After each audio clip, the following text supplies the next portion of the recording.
In this video, we are talking about offensive security certifications. We're talking with Heath Adams, the cyber mentor, who came on the show to talk about which certifications you need to know about and where is the best way to invest your time and resources to follow that career path into offensive security. Coming up.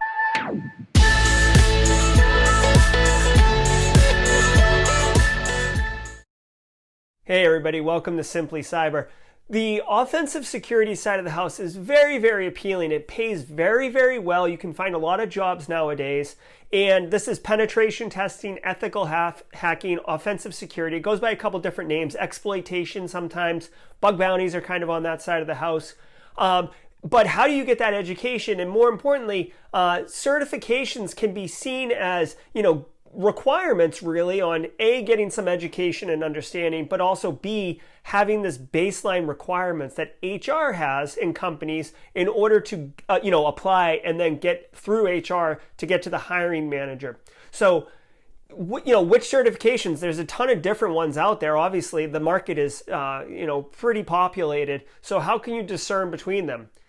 So we're going to be talking to Heath Adams, the cyber mentor, today to get his perspective, and he's an expert on the offensive side of the house on which certs are right and where to go and how to get more education and stuff like that. But first, I want to introduce myself. My name's Jerry Ozier. This is Simply Cyber, the YouTube channel designed to help you make and take a cybersecurity career further, faster. And on this channel, we talk to experts like Heath, and we do labs, and we talk about the industry and careers and certs and stuff like that. So if something like that is interesting to you and you want more, check out the other videos on the channel. Maybe consider hitting that subscribe button. We post videos every single Monday. So without further ado, let's jump into the conversation with Heath. And I want to point out real quick, I put minute markers down below for every video on minute markers, milestones, so you can jump to the questions that are relevant to you. Let's talk to Heath.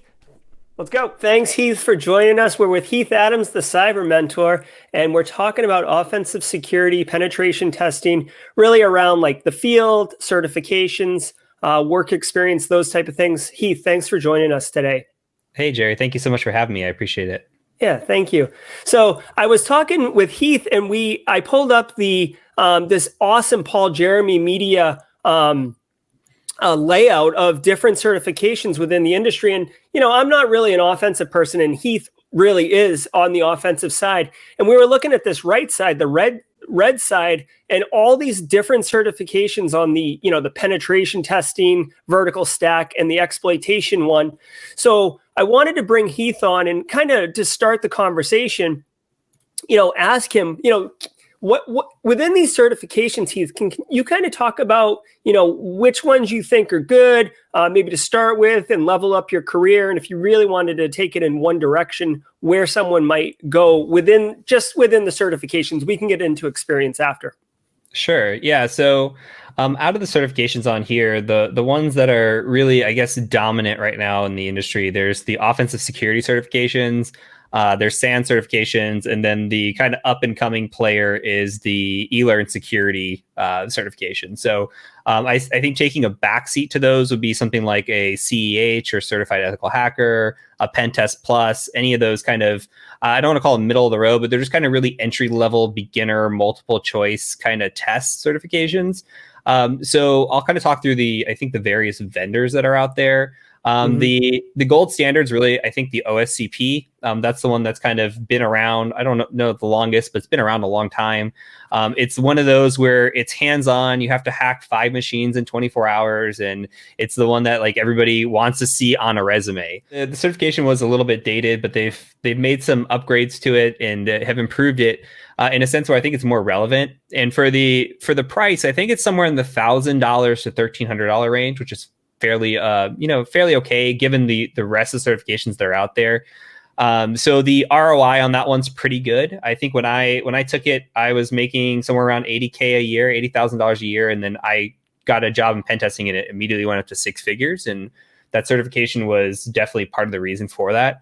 On the other side of that, there's SAN certifications, which are a gold standard, but they're also very, very expensive. We're talking like $7,000 unless you do some sort of student work study or work experience with them. So it can be very expensive. And if you don't have an employer to pay for it, or you're not getting it paid for by like government or something like that, they tend to be you tend to be priced out on those ones. So while they're good to get, usually somebody else is paying for those for you.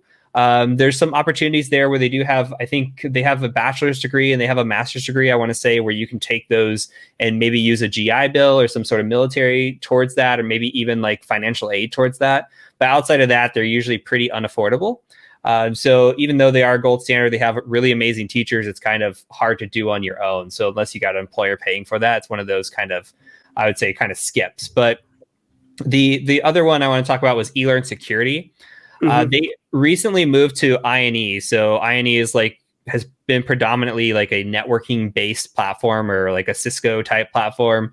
Now they are on this subscription based model. So they do have all kinds of courses. I see a bunch of them on here. Basically anything that starts with an E is eLearn Security certification. And they have really good certification. So the EJPT is one that is kind of like the beginner, like you kind of take that prior to doing your OSCP, or their prior to theirs, which is the ECPPT, which is kind of that middle of the road, kind of not beginner, but not really advanced pen testing. They've also got some web app pen testing stuff like that. The cost is a little bit higher. So they've gone to like the subscription based model where it's around $2,000 to actually participate for a year. You get access to everything, but then you pay $400 for every certification you want to pay for. So if you're planning on multiple certifications, it works out. If you're trying to just do one, it can be kind of expensive, or on the expensive side. I think that they're really good. They have been fairly up to date, and they're pretty good on keeping you on track with the knowledge. I think the EJPT, the information there or the resources there are actually free. I think that it only costs maybe $200 to take the certification exam for that, and they leave that out of the subscription-based plan. The rest of them are part of the subscription-based plan. But in terms of ranking, I would probably say OSCP is first. And then if we're talking affordability and getting there, it's probably the eLearn Security certs and then SANS on the bottom. That's not saying that the SANS doesn't have better information or better training than the OSCP. I think it probably does, just from affordability and for most access standpoint. Realistically, most students are probably going to be weighing the decision between something like an OSCP or something like an eLearn Security certification.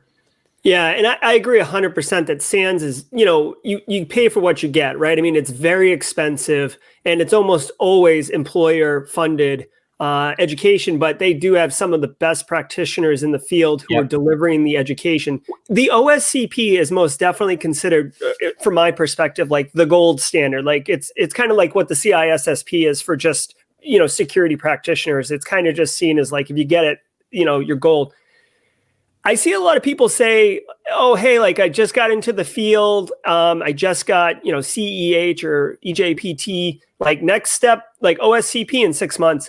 Like, is that unrealistic expectations? Because I'm curious what your thoughts are.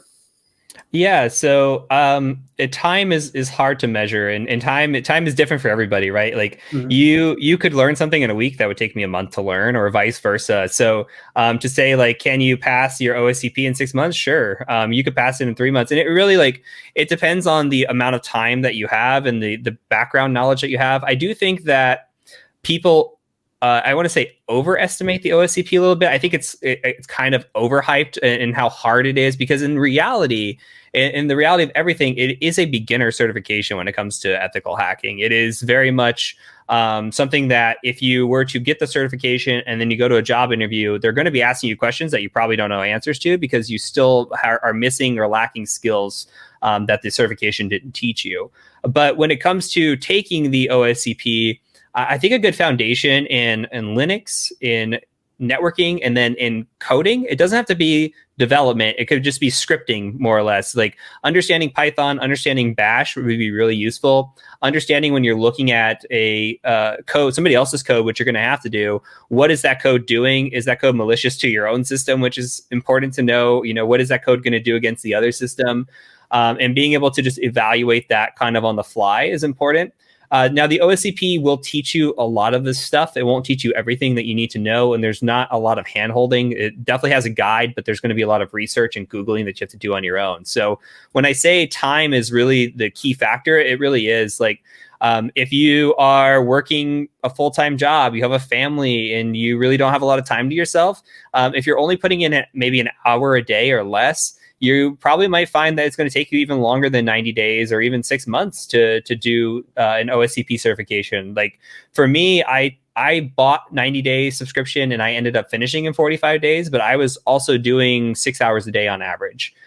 So your time varies, your learning varies depending on how you learn. If you pick it up faster than others, that's great. You might be slower than others.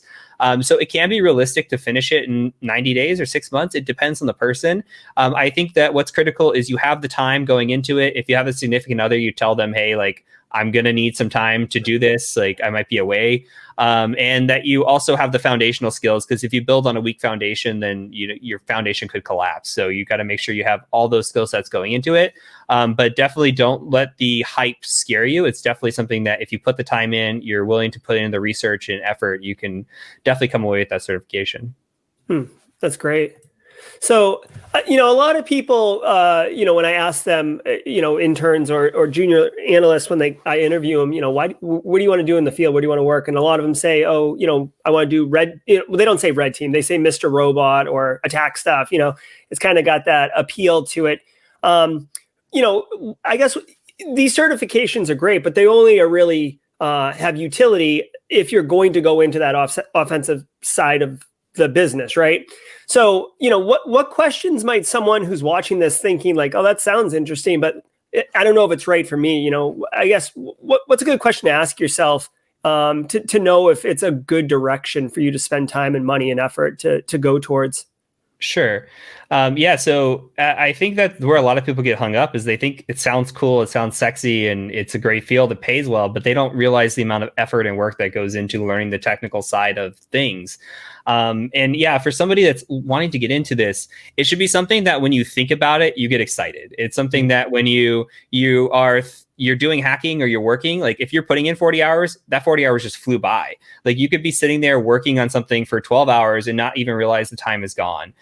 So for me, when I first heard about ethical hacking, I became immediately obsessed with it. Anytime that I sit down at the computer, it doesn't feel like I'm doing work. It feels like I'm having fun. So if you are going to work, and this is something that I was doing, I was an accountant before I got into hacking. I dreaded every moment driving to work. I dreaded being at work. I dreaded everything except going home. So if you are the type of person when you sit down on the computer, like, oh man, I don't want to do this today, this is not for you. If it's something where you're like perked up, you're passionate, it's something that every day you want to be driven, and you have to be. Like, this is one of those fields where you have to be studying every day. Once you make it to the field, you still can't be complacent because new attacks come out, new defenses come out, and you have to be somebody who wants to be a lifelong learner, or this is not going to be the field for you. So if you're coming in, you think you're gonna hit XYZ platform, or you're gonna hit that threshold and be done, you're never gonna be done. There's always something to learn. There's always gonna be more out there.